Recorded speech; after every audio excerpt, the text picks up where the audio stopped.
God has the power to redeem and restore even the years that feel lost. We find this beautiful promise in Joel 2:25, where God says, "I will restore to you the years that the locusts have eaten."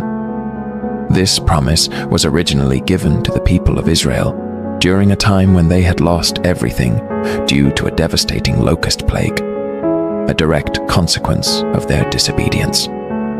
But God, in His boundless mercy, pledged not only to restore their material blessings, but to renew their hearts and spirits. This message isn't just a historical lesson, it's a message of hope for all of us. No matter what we've been through, what we've lost, or how far we feel we've strayed, God can redeem those years. Today, we'll explore what God's restoration looks like in our lives, and how He works to bring purpose, healing, and even joy out of our broken moments. Each of us may have experienced wasted years in different forms.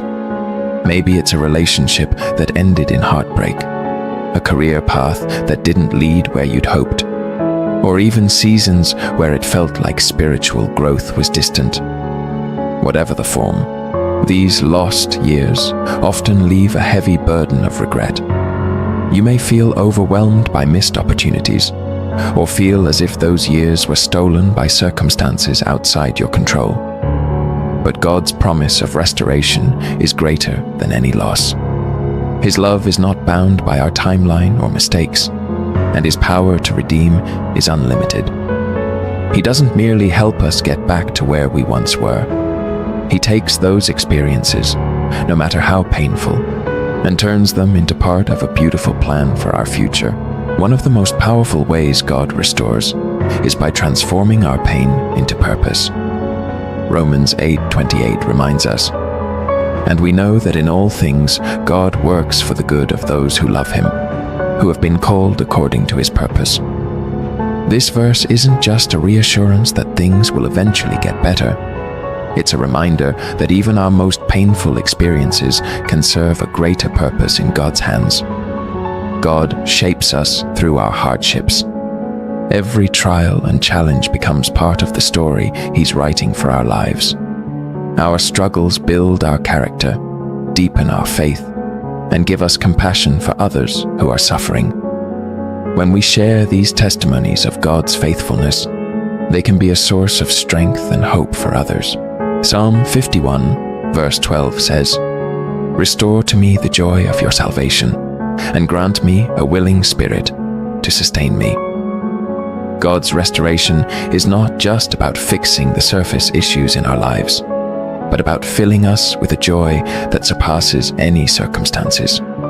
This joy is rooted not in our situation, but in knowing that we are loved, valued, and have a purpose beyond what we can imagine. When God restores our joy, it changes our outlook. We stop seeing our past as a source of regret and start viewing it as part of the incredible story God is weaving in our lives.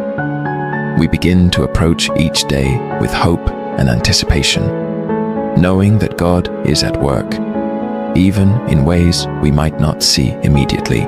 Sometimes, God's restoration brings unexpected new beginnings.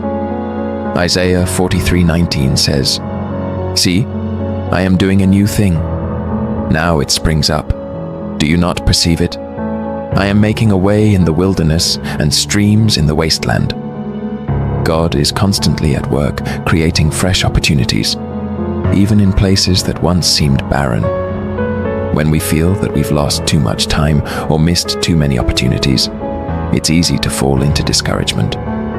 But God is never finished with us. He opens doors we never imagined, creates paths where there were none, and brings blessings in ways we couldn't predict. This is a testament to His grace and ability to make all things new. God's work of restoration doesn't stop with one area of our lives. He brings healing to our hearts, repairs our relationships, renews our health, and transforms our minds. Where there was once pain, He brings peace. Where there was confusion, He brings clarity. God's restoration touches every corner of our lives, making us whole from the inside out.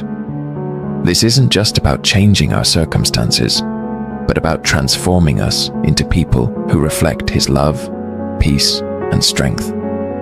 He doesn't just bring us back to who we once were. He makes us into who He always intended us to be, more resilient, more compassionate, and filled with His grace. Trusting in God's timing is crucial. We may want immediate restoration, but God's timing is always perfect. It's in these waiting seasons that He builds our faith, teaching us to rely on His strength and find contentment in His presence. While waiting, God is shaping us and preparing us for the blessings He has in store. This time isn't wasted. It becomes a season of growth and preparation, allowing us to draw closer to Him and become more attuned to His will. So, if you're feeling weighed down by wasted years, take heart. God's promise to restore those years is a powerful testament to His endless love and mercy. When He restores, He doesn't just repair, He transforms. He brings beauty from ashes, joy from sorrow, and new life from what once seemed lost. Remember, with God, the best is yet to come. No matter how much time has passed, He can redeem it all and make those years into a testament of His amazing grace. Let us rest in that promise, placing our lives in His hands and trusting that He will bring renewal, healing, and purpose to every corner of our story. Let's pray together. Heavenly Father, we come before You with open hearts, grateful for Your promises of restoration. We lift up the years that feel wasted, whether due to hardships, mistakes, or circumstances we couldn't control. Just as You promised in Joel 2:25, we ask that You restore to us the years that the locusts have eaten. Pour out Your mercy on us and renew our spirits with hope, peace, and purpose. Lord, turn our mourning into dancing, our sorrow into joy, and help us to trust in Your perfect timing. Open our eyes to the new things You are doing, and fill us with the courage to walk forward in faith. Thank You for Your unending love and faithfulness, and for the promise that with You, nothing is ever truly lost. We ask all these things in Jesus' name. Amen. If this message has touched your heart, please type Amen in the comments and share this video with someone who needs encouragement today. May God's peace and grace be with you all, and may you experience His full restoration in every area of your life.